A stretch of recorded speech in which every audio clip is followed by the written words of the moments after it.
What's up guys, TopTierYugioh here, and welcome to the first day of Subterror Weekend, where every day this weekend, Friday, Saturday, Sunday, I'm going to be uploading brand new Subterror deck profiles. And so we're kicking this weekend off with a pure Subterror list that focuses on being defensive and really controlling the tempo with your traps and Fiendess, and then outgrinding your opponent because Subterrors do have such a strong late game between Fiendess, your Nemesis monsters, and Hidden City and Final Battle. And so of course we're starting off with 3 Fiendess, 3 Nemesis Warriors, and 1 Archer.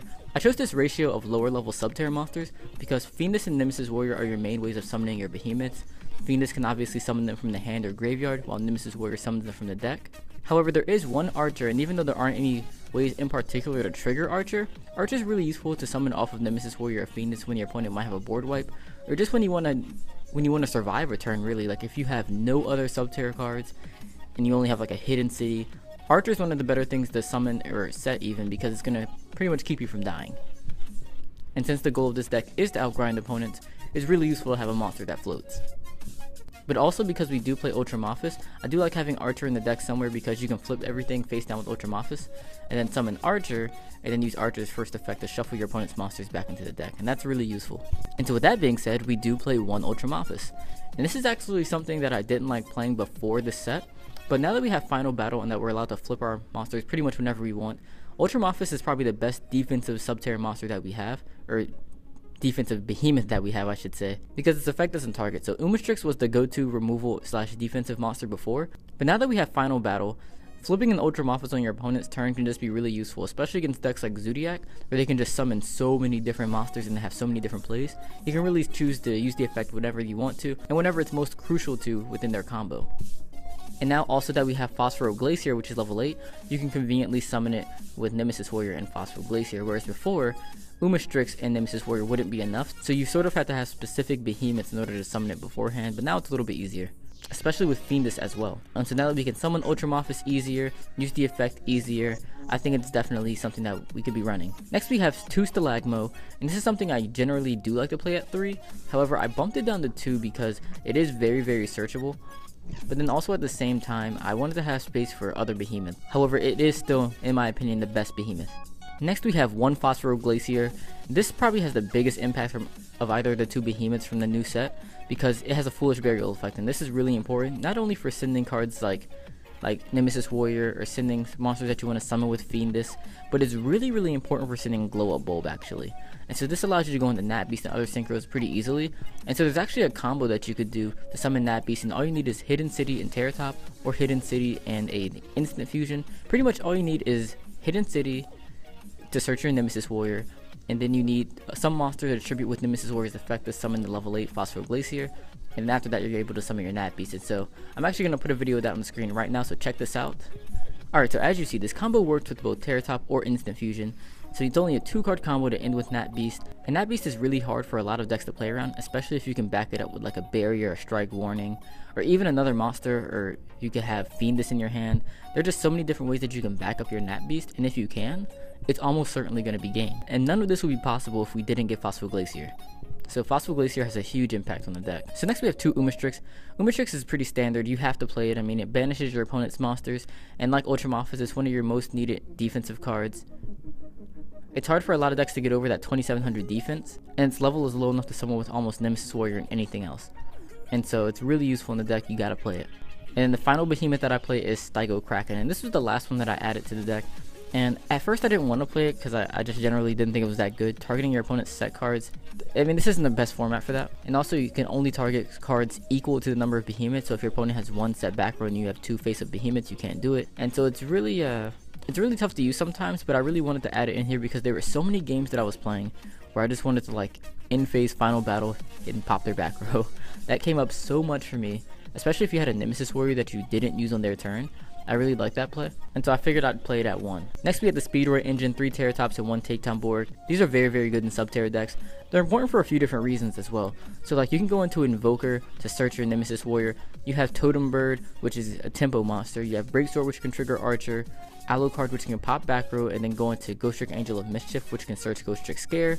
which is pretty much another copy of Final Battle. But one of the simplest ways of using Terratop is really just tributing it for Nemesis Warrior's effect. Like, you play 3 Nemesis Warrior, again you have 6 copies of Hidden City pretty much. It's very easy to get the Nemesis Warrior, and tributing Terratop and Takedown Board for its effect allows you to get any Behemoth monster except for Ultramophis.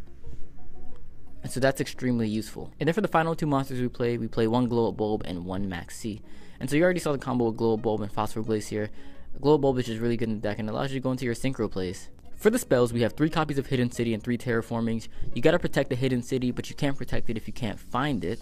So you want to see that Hidden City as fast as possible. It really makes your deck play a lot smoother. Next we play 3 Instant Fusions. Instant Fusion is one of my favorite cards in this deck because it serves so many different roles. It's a starter card because you can summon Invoked Raijin, use Raijin's effect to set itself face down and summon your Behemoths from your hand. Raijin is also a monster that you can tribute with Nemesis Warrior to summon monsters out of your deck. You can also Instant Fusion into Norden to bring back monsters for Xyz plays, or even Synchro plays. 2 Pot of Desires for consistency. There aren't too many cards that we care about banishing outside of the Takedown Board and the Glow Up Bulb, but even if you banish those, the deck doesn't like die or anything. And so there's just so many cards you want to see more often, such as Hidden City, Final Battle, Traps. And so having this easy +1 as well as just getting to our combo cards more often really helps the deck out a lot. And then the final spell that we play is 1 for 1. So for the traps, we have 2 Final Battle, and Final Battle is really good, of course. But I just didn't think that in the deck that already had so much defense that it was absolutely necessary to see this card very often, especially because it's not very good in early game and it's not really good in multiples either. It's awesome in late game, like this deck has such a strong late game, and it's so good late game when you have all your behemoths set up and everything. But when you're still setting everything up, Final Battle isn't necessarily the best card to have, and it seems to be a lot better, in my opinion, have Barrier, Strikes, Warning, and other defensive cards in those situations. So as much as it pains me to only play 2 Final Battle, I do think that it's the correct decision in this type of build. So next for the traps, we have 2 Dimensional Barriers, 2 Solemn Strikes, and then 1 Solemn Warning. I'm a really big fan of this ratio right now because the meta is so undefined post-Maximum Crisis. We don't know whether Zoo is going to be the most popular, or True Dracos, or True Kings. It's really hard to say which decks are going to be the best, and so it's hard to choose a trap lineup to combat that. And so Barrier is really good against Zodiacs because you can just stop their whole turn, but it's not so good against True Dracos, and it's okay against True Kings. However, Strike is decent against Zodiacs, but they can sort of play around it. It's pretty good against True Kings because you can just stop Ultimate Conductor Tyranno Summon. You can stop a lot of their effects just that way, but it's not that good against True Dracos. I mean, maybe if they don't tribute a trap for Masterpiece, but if they tribute Masterpiece with traps, then you're just sort of out of luck. However, Solemn Warning I think is the best card against all the decks. It's decent against Zodiacs, like just as good as Strike is at least. Same against True Kings, but the main difference is that you can negate a Masterpiece tribute summon. And I think that's the biggest reason to play Solemn Warning right now. And then the final trap is 1 Ghost Trick Scare. And so even though I do only play 2 Final Battles, I do have a 3rd trap that I can search in order to flip my monsters face up on my opponent's turn. So for the extra deck, we play 1 Norden, 1 Invoked Raijin for the instant fusions. For the synchros, we play 1 Nat Beast and 1 Ancient Fairy Dragon. Nat Beast I explained earlier, but Ancient Fairy Dragon I'm a big fan of right now because of all the Dragonic diagrams going around. And so one thing that I really like doing is going into Ancient Fairy Dragon to destroy my opponent's diagram and then search a Hidden City. And that's really huge, and that's again one of the main reasons why you want to play that Glow Up Bulb, and it does help a lot aside from just going into Nat Beast. And so the main ways that I would go into Ancient Fairy Dragon would be by summoning Fiendess, using the effect to summon a Styko Kraken, and then summoning the back of Glow Up Bulb. Or Fiendess, Styko Kraken, Norden, bring back Bulb, or even Terratop, Takedown Board, and Glow Up Bulb. So there are a couple different ways of going about it. For the rank 3s, we play 1 Invoker, 1 Break Sword, 1 Totem Bird, and 1 Alucard. All of these serve very specific purposes, like Invoker can special summon your Nemesis Warrior from your deck. Break Sword can clear your opponent's boards while also triggering your archers. Totem Bird's just a really good tempo card that you can summon off of Terratop. And then Alucard can pop your opponent's back rows and also go into Ghost Trick Angel of Mischief, which can search Ghost Trick Scare. And there are actually a good amount of situations where I can sort of read that my opponent has a striker or a warning. In that case, Totem Bird's not that good. But then Alucard will actually force that back row out so I can make a bigger play later on. So I'm actually a really big fan of Alucard. And while Break Sword sort of serves a similar role, or at least can serve a similar role, Break Sword doesn't go into Ghost Trick Angel of Mischief, which can again search your Ghost Trick Scare. And if you do search Ghost Trick Scare like that, you can use it, and then when Ghost Trick Angel of Mischief goes to the graveyard and Alucard goes to the graveyard, you can use the effect to get back the Ghost Trick Scare and then reuse it again. And so you're getting 2 uses out of that trap card. So it's not Final Battle, but if you do it correctly, you can sometimes get multiple uses out of it, so it can sort of be like a Final Battle. And then for the rank 4s, we play 1 Castel, Castel's really good because you can clear boards as well as flip itself face down to summon your behemoths. I'm testing out one Tornado Dragon. I haven't really made it that much yet, but you know, why not? And then one Broad Bull and one Trident, because I do think Trident is the best defensive rank 4 right now. And so I wanted the way to go into that, and you can go into rank 4s pretty easily in this deck. And like sometimes you just want to rank 4 to make your board that much stronger and harder to beat. And again, Trident's the best card to do that with. And then finally for the rank 4s, we play one Utopia and one Utopia the Lightning. And it's just for getting over big threats that can't be targeted or can't be destroyed by card effects or something like that. But also it allows you to put up massive amounts of damage if your opponent leaves like a weak monster on board. You can steal a lot of games with like Utopia the Lightning, then a Behemoth in Final Battle. Like just to sort of put it in perspective, Utopia the Lightning plus Phosphoro Glacier with Final Battle is over 10,000. Over 10,000 damage. Like that's insane, right? So you can just steal a lot of games with Utopia the Lightning. For the side deck, we have two Ghost Ogres, which are really good when you want to be able to react on your opponent's turn. Then we have two Gameciel, one Godarla, one Kumungus, and then two Interrupted Kaiju Slumbers. I really like the Kaiju engine in this deck because one, it can trigger your Archer, but also against True Dracos, you need an answer to Masterpiece, and Kaijus are really one of the only answers to it. True Kings can also make some really strong boards where Kaijus would be preferred. And so on top of being able to out your opponent's boards, you have cards like Slumber, which can trigger your cards and then help you summon your Behemoth as well. Like Archer Slumber is a really good combo. Next we have one Dark Hole, which is essentially a third copy of Slumber, except it doesn't search the Kaijus. I chose this over Raigeki because if your opponent has monsters and you don't, it is Raigeki. If you do have a monster, and hopefully it's Archer, it's going to destroy your opponent's monsters and trigger your own as well. So it's sort of like removal, but it's also like a starter card because you can use it with Archer. Like you can use it with Archer just by itself. Like going first, you can play Summon Archer, play Dark Hole, summon a Behemoth, flip with Hidden City, and then go off. So Dark Hole is really good in this deck. Like it's not as good as Slumber, but it is really strong. One thing that I was actually considering was maybe some rank 8s, because you do have Phosphoro Glacier in the deck, and you do have Gameciel that you could summon, or maybe rank 7s because Kumungus and Godarla are level 7, and you could summon an Umastrix off of the Archer that you destroy. Those would be good options. Like you could play like maybe one Draco Sack or something, or a Red Eyes Flare Metal Dragon. Next we have two Cosmic Cyclones for back row, and then for the traps that we side, two Quaking Mirror Forces, one Barrier, and then one Solemn Strike. So as for the one Barrier and the one Strike, as I mentioned before, Barrier and Strike are both really good individually, but they have their strengths and weaknesses in different matchups.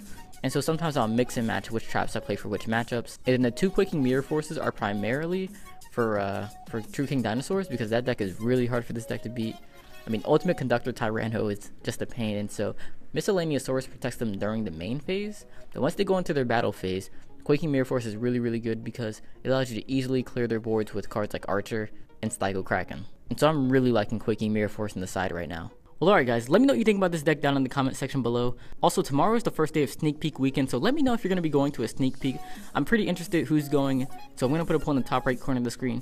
Also, if any of you guys are going, let me know tomorrow what you get from the Sneak Peek. I hope you guys have a good time there.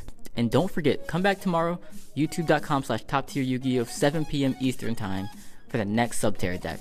This is only the first day of Subterror Weekend, and I can guarantee it's going to get better. And so if you haven't already, please like this video and subscribe to the channel. If you're looking for more Subterror content, then my channel is definitely for you. But also if you're just trying to improve your game in general, I do think my channel's for you, where I always have a lot of really good in-depth deck profiles, duels, commentary, as well as a lot of theory videos and guides to help you improve your deck building and technical play. And ultimately my goal right now is to improve my own content, improve my own play, but then also to help you guys improve as well. And the best way for me to do that is through online video. And so definitely subscribe so that you're notified when I do upload new videos. Be sure to check me out on social media, Facebook, Twitter, Tumblr, Duelamino, or even by email. I love talking to you guys about Yu-Gi-Oh! It's a hobby that we all love. Well, alright guys, this has been the first day of Subterror Weekend. I hope you enjoyed this pure Subterror deck profile.